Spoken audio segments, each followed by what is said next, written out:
Yo, yo, yo, yo, YouTube. Welcome back to the Dollar Box.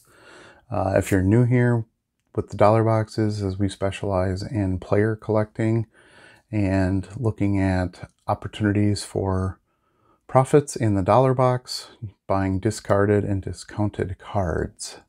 So today I'm doing something a little different. So this was pre-recorded, obviously, but I'm launching it as a scheduled time premiere video. And the reason I want to do that is I'm hoping to incite a little bit more conversation from subscribers and new people to the channel. So today's topic is looking at 2021 goals in investing and collecting. And so I thought that was a pretty good broad topic, and I want to hear what all of you have for goals and what you're looking to accomplish in 2021. So I'm going to share my goals here. Feel free to chat, communicate, ask questions. I am in the chat during this video, and would love to have some interaction with you while you're watching. So the first thing I want to focus on is wild card stripe cards. So for those of you who don't know, or again are new to this channel, I super collect Brett Favre. That's my PC. It's also primarily how I make my money, because unlike some investors who are buying the next best thing, I'm buying cards that I can find at a discount or are discarded because they're not the focus of current investors or collectors, and I can turn around and flip those for money. So that's primarily how my videos are focused, as well as my collection and my business, if you want to call it that. So anyway, one of the primary focuses of my collection are the wild card stripe cards. Wildcard was a super interesting company that was only around for a few years.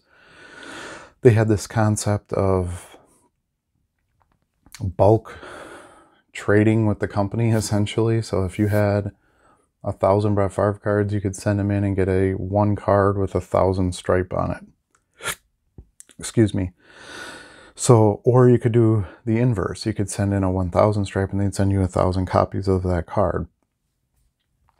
I've been collecting those for years. They were heating up a little bit before the big market boom, and they've sort of gotten left behind, I feel, a little bit, as other cards have spiked in price, and investors aren't as aware of those cards, I guess would be the best way to put it, versus 91 Stadium Club or 92 Topps first Packer card, things like that, which that's great. I'm glad those cards have gotten some more attention and value, but I think the stripes are going to be the thing to collect. They're fairly rare.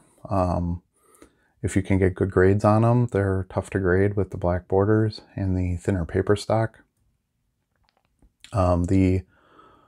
They way overprinted the base cards, as they did with pretty much everything in the late 80s and early 90s. But the stripes, they went slim on. We don't have exact print numbers, but they had to, because if they made a whole bunch of 1,000 stripes, they're going to be having to be ship out 1,000 copies of that card in its exchange. They also had to hold a lot of those stripe cards back at the factory, because if people had 1,000 cards, sent them in, they had to have 1,000 stripe on hand to send out. The company was only in existence for 3 years, so we don't know how much was destroyed, how much went backdoor. When somebody sent in 1,000 stripe to get 1,000 copies, did they destroy that card? Did it go back in there? Okay, well, we'll hold on to this in case somebody sends 1,000 copies in. What kind of condition were they kept in? Who knows? So I loved the concept. The cards were amazing. I bought tons of boxes when I was a kid. I remember seeing 1,000 stripe at a show for like $200, which I should totally bought it, obviously, because now 1,000 stripe PSA 10 is like 20 grand or something. I don't know. Anyway, so I want to continue building on those. You'll see in a mail day video in the very near future that I just bought another 10 stripe. Put some photos in here too, so you can see what I'm talking about. The 92 and 93 stripes have really picked up recently. There's a 93 100 stripe Field Force Favre insert.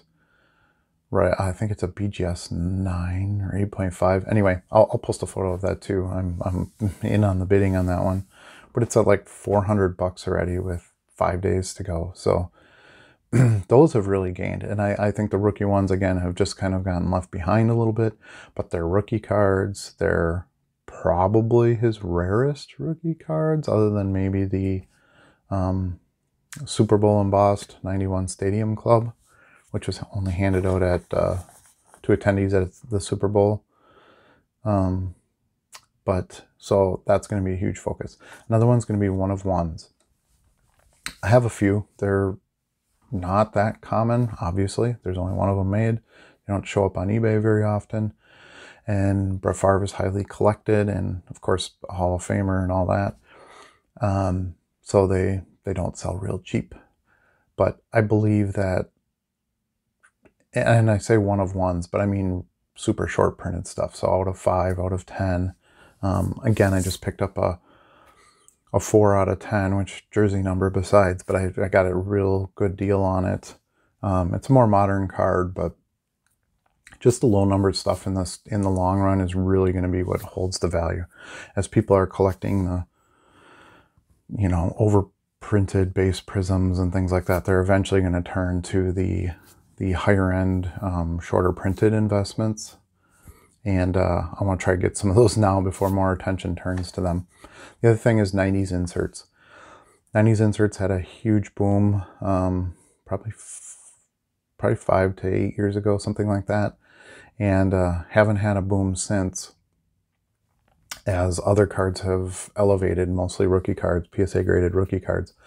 I think that's going to adjust again as more and more people are in the hobby. They're going to go, well, okay, I got this PSA 10 rookie of this guy, right? My investment part's covered.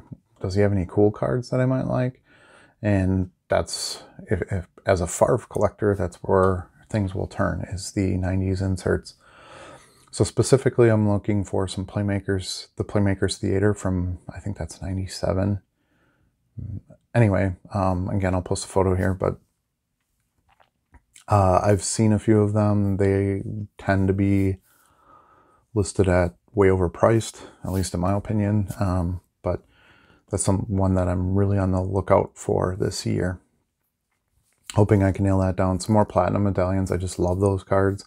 They're super short printed, for 90s anyway. Anything under 99, numbered out of 99 is really short in those years. And I have a few from the 90s and a couple from the 2000s, but I want to kind of fill the holes on those, especially again if I can find them at a decent deal. Essential Credentials out of Fleer EX. I have one. I have the 2004, but it's actually what we call a backdoor card, meaning it was bought from Fleer when they went out of business, so it's not actually serial numbered. And had an opportunity a year or so ago, maybe it was almost 2 years now, but one popped up for a buy it now for an amazing price, $240 I think it was for the buy it now price. I was in the car at a fast food drive-through, and it had a best offer attached to it, which, if you watch my videos, I say anytime there's a best offer, you have to send an offer. You can't pay the ask price. But anyway, so I sent an offer. The guy was going to take the offer, and I had to put the phone down because I was driving. By the time I got home, somebody else hit the buy it now, and the card was gone. I should have just bought it based on what it was, the price it was, and the situation I was in. I guess I was thinking, well, geez, he's going to take, because I think I offered $175 and he was going to take it. And he messaged me and said he would take it. And then somebody, like I said, somebody hit the buy it now. But based on the situation I was in and that I had to drive and couldn't do anything with it right then and there, super rare card, very popular insert set. Yeah, so regret that one hugely. So I'm going to be on a lookout to build some of my collection in that area with the essentials. Also Star Rubies out of Skybox Premium. I have some plain Ruby cards, none of the early or the late 90s ones, which are the best ones. Some more of the early 2000 ones. But those cards look amazing. They're short printed, they're serial numbered. So I'm going to be on the lookout for some of those, hoping maybe some people are selling out of those to get into some of the more modern flip type investment cards. And it's something I can sort of sneak in and get. I don't know, we'll see. And then, of course, precious metal gems, which are the crown jewel of 90s inserts. The green 97 Favre, I'll post a picture of it here, is virtually out of my price range at this point for, what I want to spend on cards. I think the last one sold for like 17, a graded one sold for 17 grand. But I would be interested in the red at a fair price, and some of the later year ones aren't nearly as expensive. So I have to at least have one good solid precious metal gem in my collection. If you collect a 90s player, that's creme de la creme. So definitely something I'm going to watch out for. Early 2000s inserts haven't really gotten much attention, and I've been picking them up at, especially shorter printed stuff, parallels, things like that. I've been picking those up and throwing them in my collection for now. I'm going to continue to do that, obviously, as well. But two that I want to really focus on are the 2008 tops. I guess one is technically a parallel, and the other one is sort of a short printed insert card. Anyway, the Packers tractor card, where if you've seen my recent videos, I've picked up a couple of the Favre on a tractor and Jets gear, which is they're actually the shorter printed ones that I got extremely cheap. I don't know how I landed on two of those, but there is a version where he's on a tractor in Packers gear. It's not as short printed, it's not serial numbered, but those go for pretty big money, and I haven't really seen an opportunity to pick one up at a good price. I'm going to be on the watch for those, as well as the Lombardi ghost card, shadow card, whatever you want to call it. I don't really like the term calling it ghost. It's kind of creepy, but anyway, there's a version of Brett's 2008 Topps card where Lombardi's kind of in the shadow over his shoulder. And again, I'll put a picture of it here. It's an amazing card. They don't come up often. I've bought a lot of 2008 Topps cards over time, hoping I would just sort of trip on one, something somebody didn't know was out there, and they let it go. I haven't been that fortunate, so it's something I might actually intentionally look for this year. It doesn't have to be graded or anything. I just want a nice clean copy. I can grade it myself. They're not a difficult card to grade. Good quality control that year. Centering may be an issue. So something to watch for, but generally in a picture you can tell centering pretty good. And it's a white border, so corners and edges and things are fairly easy for grading too. So I'd be happy with a quality raw copy. All right, so those are kind of my individual PC pickups, if you will. Some of them in some investment. Some of those things would be for flips. Like that second tractor card I bought is going to be an easy flip for me. So obviously, if I find any of them discarded and discounted, I will definitely be looking to pick up extras as well to have for inventory. So the next thing I would like to focus some more on is some more box rips. And so I've been buying like current year boxes as I can get them, which, cards are hard to get. I'm not a dealer or anything. I don't have a distribution channel where I'm getting cases of stuff or anything like that, nor am I interested in that. But I think I'd like to go back and look at some old boxes, just some fun rips. And I think it'd be good content for the channel. The player I collect is from the 90s and 2000s, so opening those boxes is fun for me. I'd have an opportunity to get some fun inserts and things like that. I watch a channel, B-Ball Cards Investor, I think is his name. Anyway, he does he's a 90s inserts collector. I think he focuses on penny as his player he collects the most, but he opens these 90s packs and talks a lot about, you know, what inserts came out of them, and he kind of shows examples from his collection on what you can get, and then he opens some packs. And I think that's amazing. I enjoy watching that channel. So I think that's something I would like to add this year to the channel. That's a channel goal. And then as far as current year stuff to buy, I really want to focus on Phoenix and Select. I'm kind of over the Prism train, especially at the prices. I don't know if you saw Sports Card Investor's recent video, but he actually makes an entire video on how he believes Select will take over as the premier product. At least I think he's mostly referring to basketball, but I know he got a lot of hate feedback on that from the Prism investors, I'm sure, but I think he's totally right. And those of us who've been doing this hobby investment for a long time realize that the short stuff and the harder to get stuff is the things that really stick around for demand and value. And Select is hobby only. They don't overprint it like they do Prism. The cards look better. The tier system in it with the mezzanine, field level, and whatever the other one is, I can't remember. The photo variations, the parallels look amazing.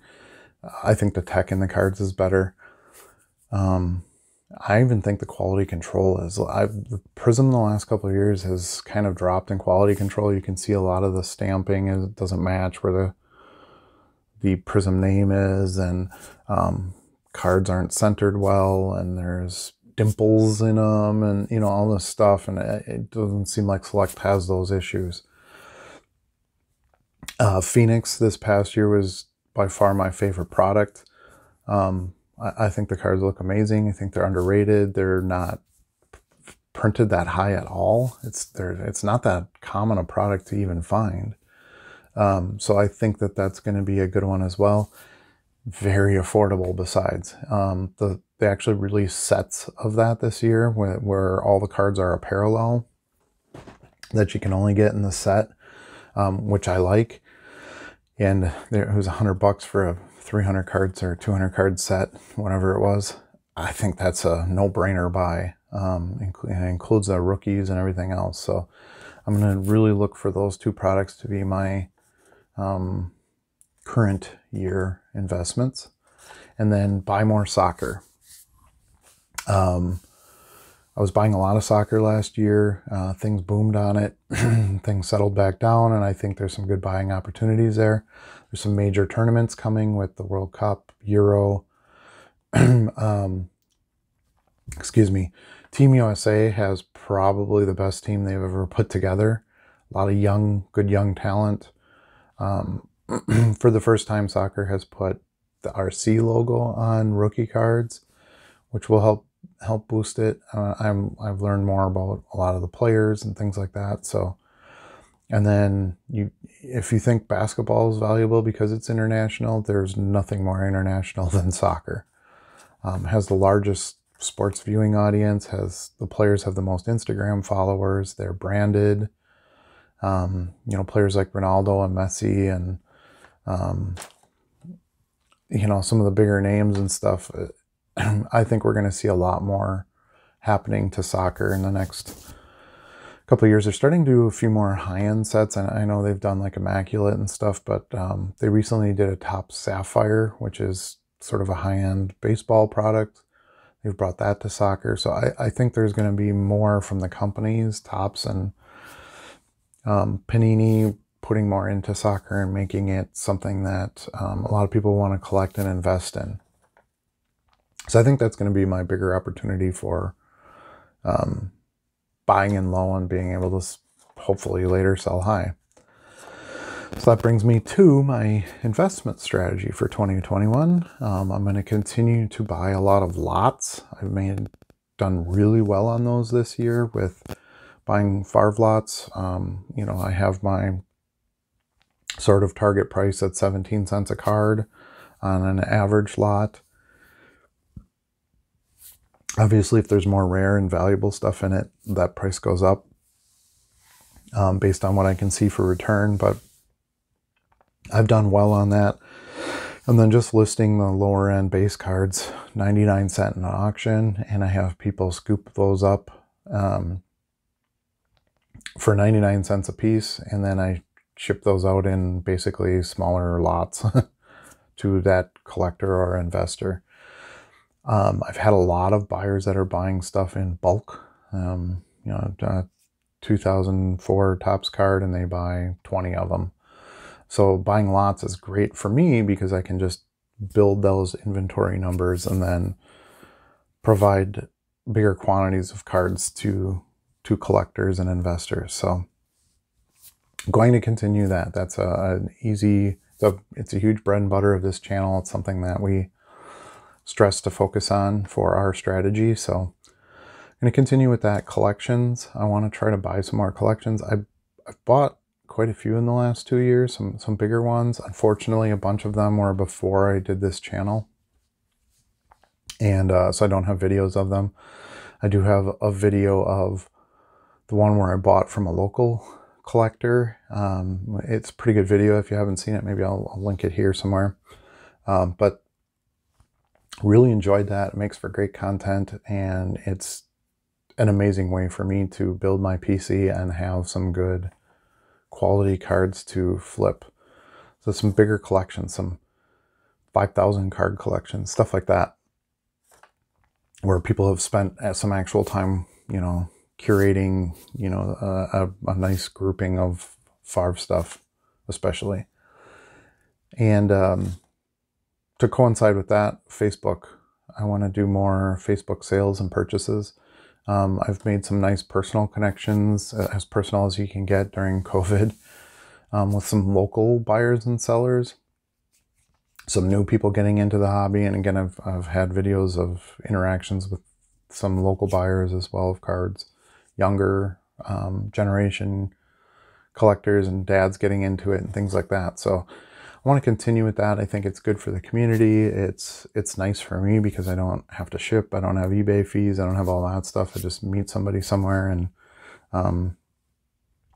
they can be happy to get their cards right away, and I can be happy to get some cash right away. So I want to continue that to be a focus. So those are really my 2021 goals. I just got my time off approved and booked my hotel for the National in Chicago. So I'll be going back to that. I plan to make some nice videos from there. Before I go, I'm going to make a video on what I'm going to be looking for at the National and how I'm going to participate in it. A couple of my friends that you've seen on this channel are going to be going with me, so that'll be a lot of fun.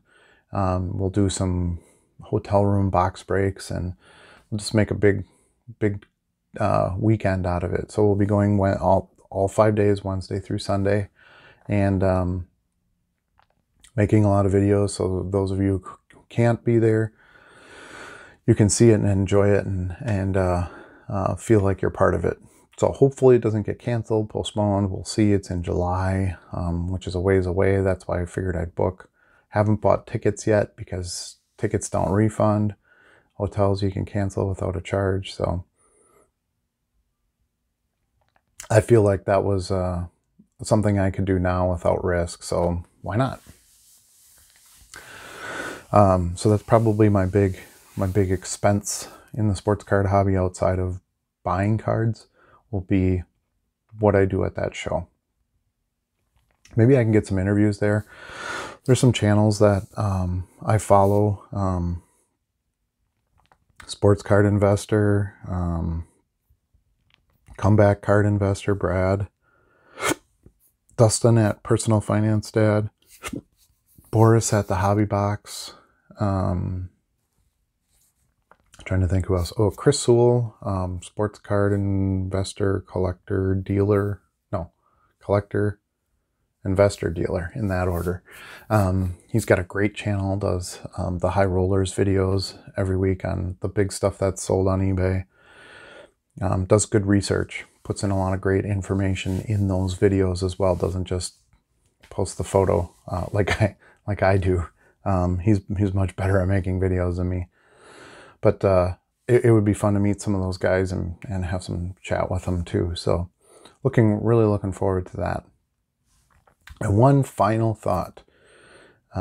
Those guys really focus on mostly modern investing and buying the next best thing and looking at, charts and graphs and, oh, this guy had 50 points, so it's time to sell, or this guy is injured, but he's only out a couple weeks, time to buy, his cards are down, things like that, which that's not my real strategy on how to make money in the hobby. It's too risky, and I don't understand taking on the risk necessarily when I can buy stuff at a discount and just sell it for a profit, not have to worry about performance and having to have the cards go up. But anyway, my point is, I've learned a lot from them. So that is something I'm going to probably dabble in a little bit this year, looking at doing a few prospecting purchases, looking at, especially with soccer, I think some of those young guns that are coming in are underpriced. I don't think that that's a big tapped market yet at this point. Those card investors aren't really focused in soccer. I know Flipping Steve does. Card Hour is another channel that's great for soccer content. And I can't think of his name, but the other gentleman who does the soccer card channel that many of us watch. So I really think that that's something that try to buy some lots of some rookies that I think are going to do really well in the World Cup and stuff like that. So I'm going to add some of that content as well this year. So I'm excited to read what all of you are putting in the chat here. Looking forward to some interactive conversation. I am going to be watching this video as it's premiering, or while it's premiering right now. I'm in here, so let's have a chat. And I look forward to bringing you another video soon.